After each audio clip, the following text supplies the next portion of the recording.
While he was in jail fighting his case, he made friends with two specific people. First would be a guy named Dooney, a certified stepper from the 17th Ward. And second would be a guy that you would never expect.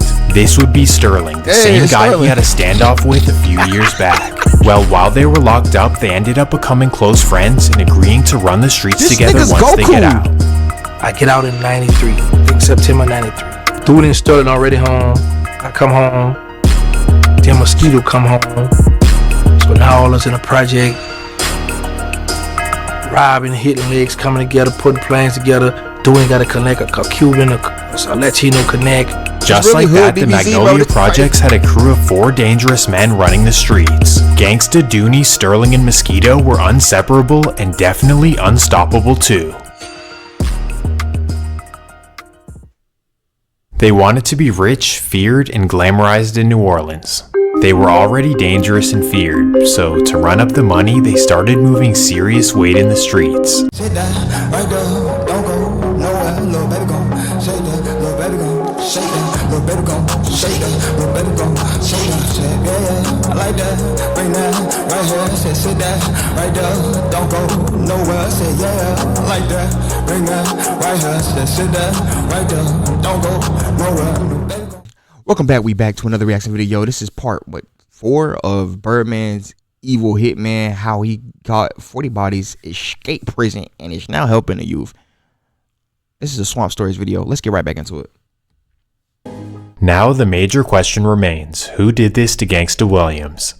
So while he's recovering in the hospital, the Hotboyz are roaming around the city trying to figure out who did this. And finally, when Gangsta is released back to the projects, his boys tell him who they think was responsible. The attack actually did not come from rivals. In fact, we believe that somebody within our own projects wanted you gone. Well, makes sense. So now an internal beef broke out in the Magnolia, the Hotboyz versus everyone else. I left, went home. I got my tub, my mother cleaned me up. She was putting a bandage on me. I hurt. I said, oh mama, that sounded like that Mac. Booby getting off on somebody. All the while that AK was getting off on him. That's when he lost his arm. People. Nani? Did that nigga just say that? Oh, mama, Booby getting off of somebody. Nigga, somebody was letting that AK go on that nigga. You ever assume, oh yeah, bro, my man's is cooking. That nigga was not cooking. He was getting cooked. Kevin Gates right now got the one on. In that walk we had going on in the project, we beefed with one another. This was in-house beef. Damn, so you got us running around in the courtyards with AKs, Mac 9 in the hallway looking and. So now, not only were the Hotboyz at war with the Melf, but they were bro, you gotta get out the Magnolia at that project. This is a sticky situation, and because of this, they must watch their backs at all times. They have to watch out for rivals, and now their own project. How crazy is that? So because of this predicament, Gangsta and the Hotboyz started hanging out in other projects that they got along with. Okay. And that fast forwards us a month to mid-July of 1996. This particular morning, it was another day where it looked a little muggy, but then it's during the summertime. Because Sterling was sitting on the porch in the project chilling. And when I pulled up, I was like, I said, yo, wanna go on Canal Street, get some tennis shoes or something? He's like, yeah. I ain't doing nothing, jump in the car with me. Canal Street, let's go ahead and go to the Iberville Project. We go to the Iberville Project. We left our guns in the Magnolia because we was leaving from there to go to Canal Street, get some shoes. Oh, stop, leaving Chop. At this time, the Magnolia and Iberville are close allies, so Gangsta thinks that it's a comfortable place to be. So Gangsta and Sterling are in the middle of the project y'all niggas talking professional to their biggest dog named Mumsy. And that's when a girl starts to alert them. So as we talking, this guy come, putting a handkerchief around his face. She said, y'all better run, that boy got a gun. So I'm looking at Moses, looking at so like, who is this fool? Because we back here by you, it's your project, what's up? Now you reaching, oh, it's time to go. We take out running. Hit a shot, hit him all in the back of his head. Sterling is critically hit, so Gangsta runs over to the police station to flag them down. I ran through the cut, I run across the street, they got a police station over there. Flag police down there. Can you give me a ride back in the project? I think my friend got shot. Right where we ran at. The girl, the same girl I won't give a ride to, she's holding him in her arms. Sadly, Sterling does not make it. Damn. Gangsta is absolutely destroyed. That's when I just started crying. So people at the mag knew he got word fed. They come uptown. Some people was already back there. Gangsta don't cry, they want to see you cry. I said, no, they need to see this here because they're going to feel my pain later. That's a great movie line. I just want to say, Sterling, why the hell? Like, bro, y'all niggas always trying to go get some hoes, get some shoes. Bro, y'all is in war. Y'all needed to have the mental fortitude to be like, fuck that, I'm spinning. Like, what? Nah, oh yeah, bro, we kick it with them in their projects. First and foremost, y'all had money on it. Now, y'all effed it off. But y'all had money, like, word, stash house, business, something where y'all niggas can stay at, where niggas don't know where y'all at, so that way y'all could, duck off, and not have to worry about being in someone else's hood. Now, if niggas follow y'all there, I mean, y'all gotta have contingency plans for that, but y'all not being around Chop is crazy. Oh yeah, we left the guns in the projects because we went to their projects. Nigga, do they have guns for you there? Because, what? What? They're going to feel my pain later. Through all of the beef and drama, Gangsta never expected a hot boy to die, especially not on a day like this where they're hanging out in a friendly project. So quickly his pain turns into anger, and him and the Hotboyz are completely against the Iberville project. Sterling dies. We thinking it's the Iberville. So sadly, the Hotboyz start sliding on the Iberville without even knowing that it was them who did it. These niggas slow. Going they not smart. Dress up like a woman. 4 of us go back there. Killer Stone, his brother, me. Taylor Hank, cousin Cup, George Hank. We go back there.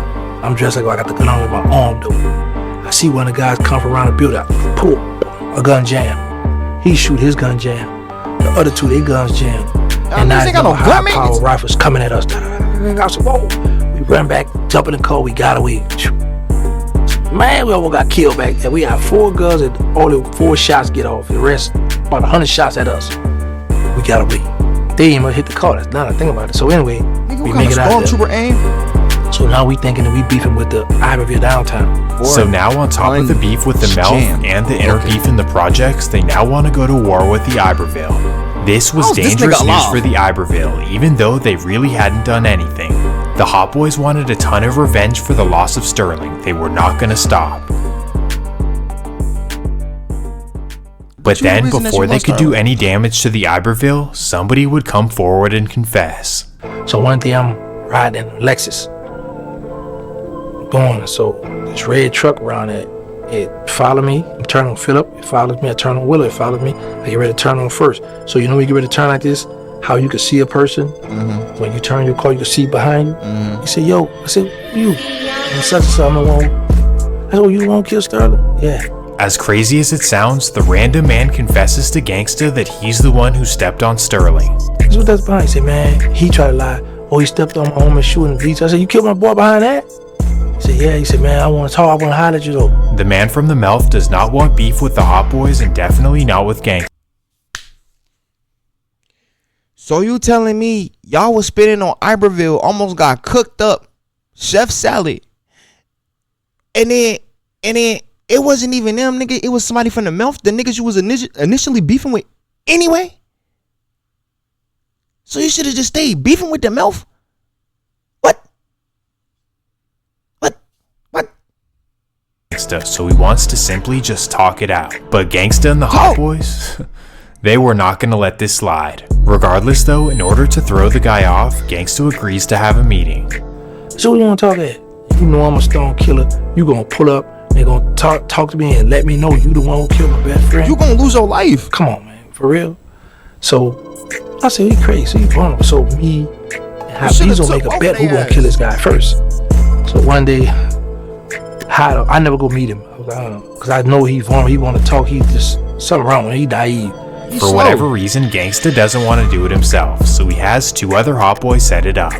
I give Blabber my call. They go in the Melf, see the clown on the payphone, open fire on him. He get away. The guy who downed Sterling somehow gets away, and he decides to call the police. On top of this, he even tells them exactly who did it. And because of this, one of the prominent Hotboyz is arrested for attempted murder. Tell the police how I get charged with that shoot. This guy from the Memphis cold. He downed Sterling, and then he told on the guys who targeted him. Well, the worst part about When I say that's the most dangerous type of nigga, ain't no fucking way. Ain't no way you just cook my mans and then say, yeah, they tried to take my life. Police, come get them. Bro, you gotta pick a side, bro. Like, bro, you can't do both. That's crazy. Either you're a civilian or you're a blood spiller. Like, bro, you walked up on that man. They was chilling. They had no intentions of doing nothing that day, bro. They was on some hoes. Bro, you said, let me mask up. Like, brother, you're gonna have to just deal with that consequence. Don't call the police. They can't save you. They can't clean none of this up, bro. Like, if we meet in prison, you're gonna lose your life. Like what? What? about it is that this occurred before Sterling's funeral, so 2 of the Hotboyz didn't even get to go. And now that takes us to the big day, Sterling's funeral. Oh, something must have happened. They shot up the funeral? Don't do that. Come on, y'all. It's a somber day for the Magnolia as one of their most beloved members is being laid to rest. Well, because all the Hotboyz are there, and of course the beef, NOPD warns everyone at the funeral that there might be a drive-by. The police say it's a possibility it's about to be a drive-by. It's a possibility. And 1 + 1 = 2. Because of this, everyone at the funeral is on edge, looking over their shoulders and awaiting loud noises. Then a girl at the back of the funeral home thinks she heard a shot and she yells, Drive-by! Everybody around starts screaming, howling, knocking the flowers over. They ran all around the funeral. They knocked the man grandma off her chair. She fell down. So I'm like, man, what's wrong? Y'all tripping. So I get up, because I had Sterling dressed, was dressed alike. I get up, lean over the coffin, hug my boy. My brother, everybody pull out their guns, so they standing in front. Me, while I'm holding Sterling, they stand out. So everyone runs outside while Gangsta and the Hotboyz remain by the casket. But then, for whatever reason, Mosquito sprints outside with some other intentions. Mosquito gets the bright idea, well, I want to get in a gunfight. He run out the back of the funeral and come around. He ran and come around and to face whoever brought the shoot. That actually ain't stupid. It's stupid because, like, bro, we're in the funeral home. Like, but I mean, someone got to circle around so they don't keep shooting at us. Even though, nigga, there's still no proof that it's a gunshot. Shorty could have been off her meds. He run into the police. Go to jail for the gun. So now, not only is the funeral interrupted, but Mosquito is also taken off to jail. A felon in possession, not good news. Bye. Now, mind you, Sterling dead. Dooney is in jail now. Dooney in jail, one of the original Hotboyz. He in jail. He in jail. For what? So that just leave me and Mosquito out on the streets. But Mosquito get caught with the gun, so he go to jail for the gun. So I'm just the only one on the streets. So now it's Gangsta by himself in the Magnolia. All of his friends are either deceased or now locked up. On top of this, Mosquito gets a huge sentence for his minimal crime. He gets 7 years for the gun. He gotta go to magistrate court. They release him from jail. Make a mistake. Somehow the court accidentally releases Mosquito, only in Louisiana. Yo, this is the worst court system ever created in life. What? Obviously, this is exciting news for Mosquito, but he knows that he'll eventually be called back to prison. So instead of going back to his registered address, he decides to stay with his sister in the Callio Project. So now he's hiding out in the Callio Project because he has a sister that lives in the Callio Project. At this time, the Callio and Magnolia are very close allies, so much so that Magnolia Slim actually signed with Master P. So given the project's close relationship, Mosquito figures that this is the safest place to hide out. Rest in peace, Mosquito. Yep. Little does he know, it's actually the worst place he could possibly be. Coincidentally, right after Mosquito moves into the projects, somebody robs their biggest plug.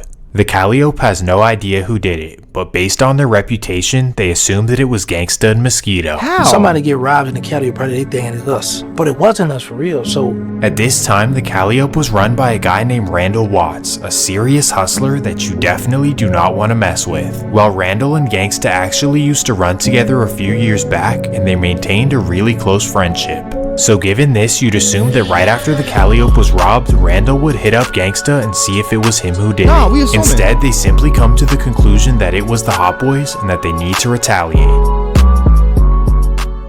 And that's the So thing he about think being it's a too safe spot infamous. because we was You just cool gonna get with blamed for them. random shit. So he think it's a safe spot to hang out at. But all the while, they thought that it was him and I that did the robbery in their project, which made them be like, okay, well, we gonna murder him back here for disrespecting us like that. Calliope like to see if you violate them, they gonna strike back. No matter what, if you violate them some kind of way, they're gonna strike back. Mosquito probably the one he told on to get off on crimes. October 25th, 1996. I should say 26, Gangsta's bro. at home chilling in the Magnolia Projects when Mosquito swings by. Gangsta can tell that something is up with Mosquito, so he decides to ask him if he's okay. Then Mosquito tells him that his baby mother got into an argument with somebody in Gerttown and that he might need his help. So Gangsta immediately volunteers to go over there with Mosquito to mediate the situation. So Gangsta hops in Mosquito's car and they head over to Gerttown. Long story short, Gangsta and Mosquito are able to mediate the situation, and Mosquito heads back to the projects to drop off Gangsta. Gangsta then hops in the shower to get fresh, and then when he hops out, he has a bunch of missed calls. For whatever reason, somebody keeps calling him and he finally decides to pick up. This is when he receives shocking and devastating news. He's informed that Mosquito was killed in the Calliope while walking to his sister's house. Gangsta does not believe it for a second, as he says, he literally just dropped me off. So he instantly puts some clothes on and rushes over to the Calliope. And when he gets there, he sees something that he never imagined he would see. Mosquito. When he arrives to the Calliope, he sees Mosquito laid out with the coroner.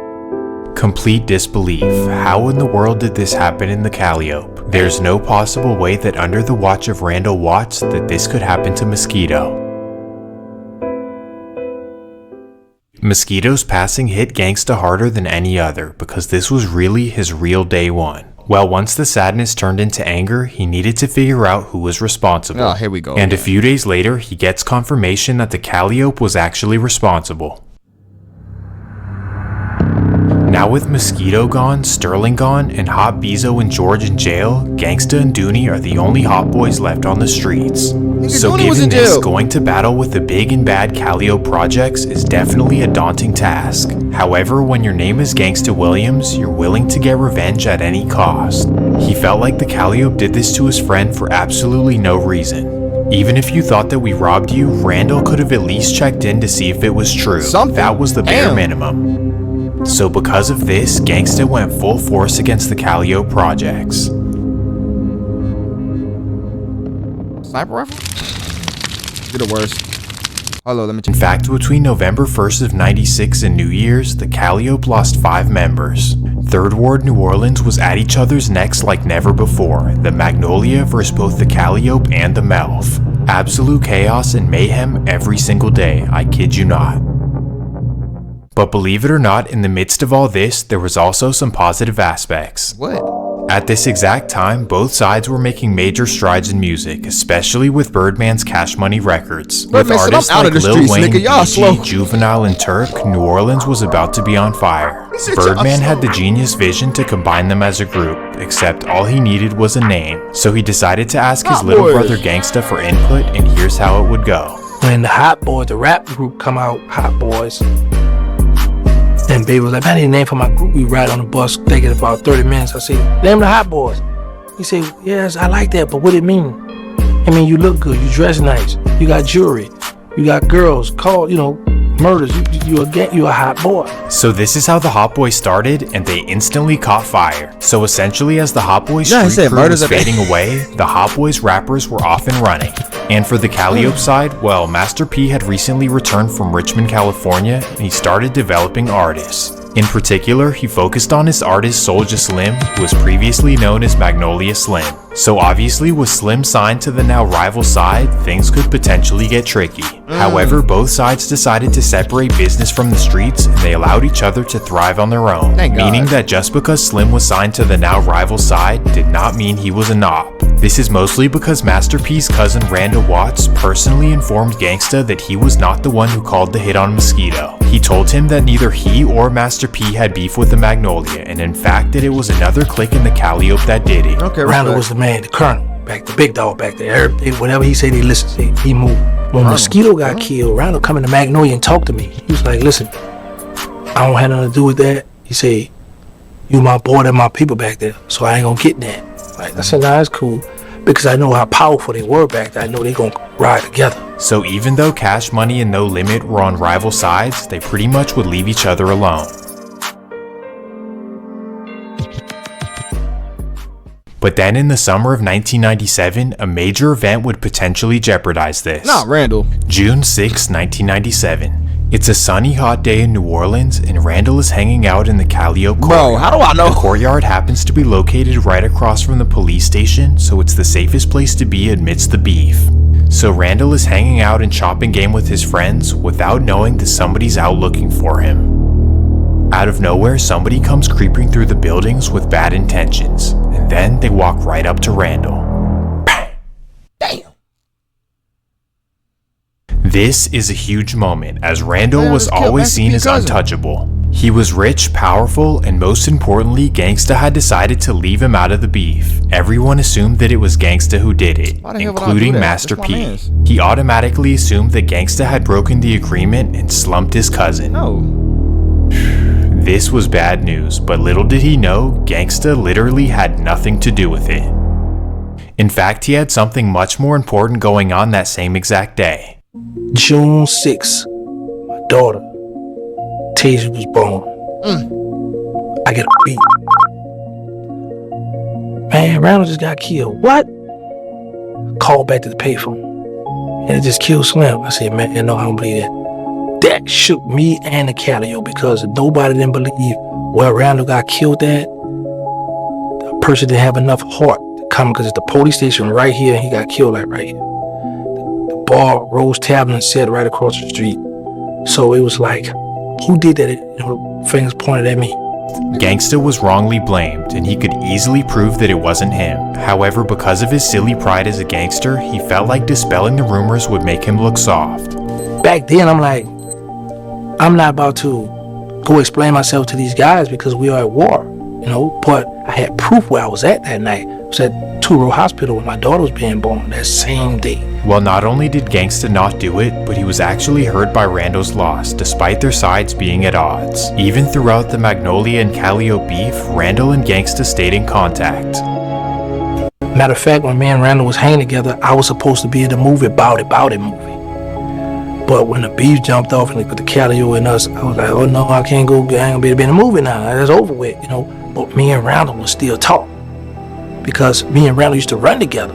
So it's like, that's my people, that's family over here, but man, you tight, you my boy, so I'm not gonna get mad. It really made no sense that Gangsta would do this, but because he didn't dispel the rumors, Master P allegedly wanted him gone. First rumor was P had $15,000 on my head.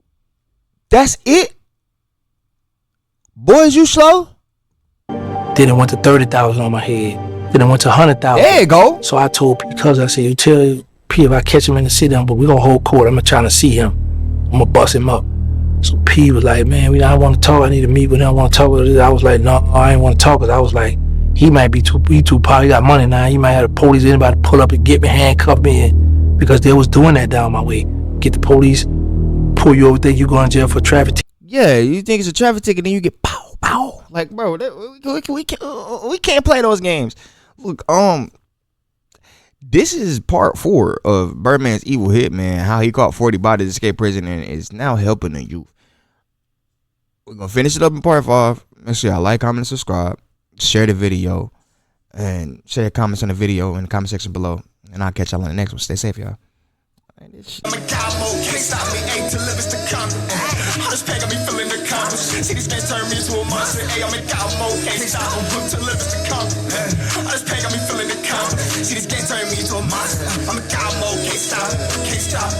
Ayy, all that pain got me feeling jaded. Many to roll when to make it. Still plugged into the matrix, but lagging out before the update. Drop back in different times, same location.